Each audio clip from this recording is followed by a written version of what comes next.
मन को नियंत्रित करने के लिए क्या करें, मन को वश में करने के लिए क्या करें। नमस्कार दोस्तों, आप सभी का स्वागत है। दोस्तों, आज के इस कहानी के जरिए में मन को वश में करने के लिए क्या करें, बुद्ध की कहानी शेयर करके आपको बताने वाला हूँ कि आप मन को वश में करने के लिए क्या कर सकते हैं। दोस्तों, आप वीडियो को एक लाइक और बुद्धिस्ट इंस्पायर्ड यूट्यूब चैनल को सब्सक्राइब जरूर कर लेना।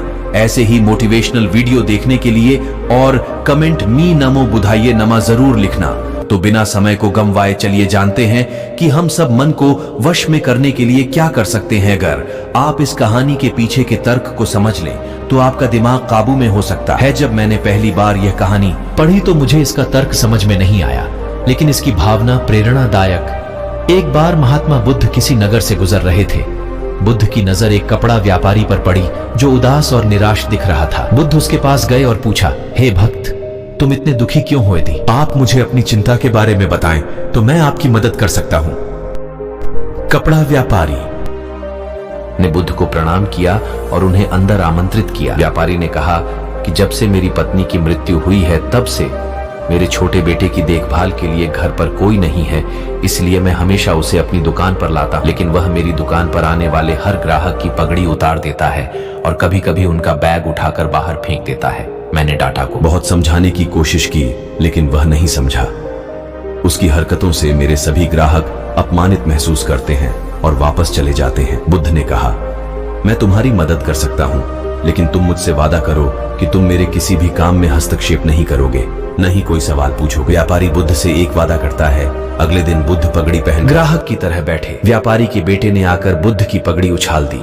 महात्मा बुद्ध मुस्कुराए और बोले, बहुत अच्छा, जाओ और वह पगड़ी वापस ले आओ। वह बच्चा दौड़कर पगड़ी ले आया और बुद्ध को दे दी। अगले दिन बुद्ध एक कुल्हाड़ी और लाठी लेकर आए लड़के ने फिर पगड़ी उछाली। बुद्ध ने लड़के को एक कुल्हाड़ी और लकड़ी दी और कहा, जाओ इस लकड़ी को काटो। व्यापारी को थोड़ा डर था कि कहीं उसके बेटे को चोट न लग जाए, लेकिन उन्हें अपना वादा याद। 7 दिनों तक महात्मा बुद्ध कोई न कोई नया काम लेकर आते और लड़के से करवा। जल्द ही लड़का भूल गया कि उसे किसी की पगड़ी उछालनी है। व्यापारी बहुत खुश हुआ और बुद्ध को धन्यवाद दिया। मैं जानता हूं कि इस कहानी और मन के नियंत्रण के बीच कोई विशेष संबंध नहीं है, लेकिन पहले आप इस तर्क को समझ लें। यदि हम अपने मन को अपने अनुसार कार्य नहीं कराएंगे तो मन अपने अनुसार कार्य करेगा। यदि हम मन को अपनी इच्छा अनुसार नियंत्रित कर लें तो मन को नियंत्रित किया जा सकता है।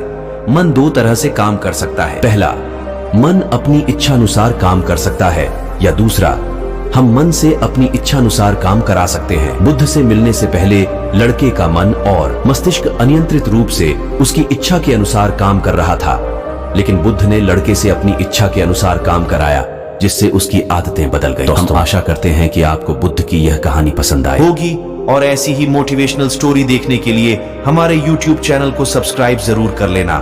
धन्यवाद।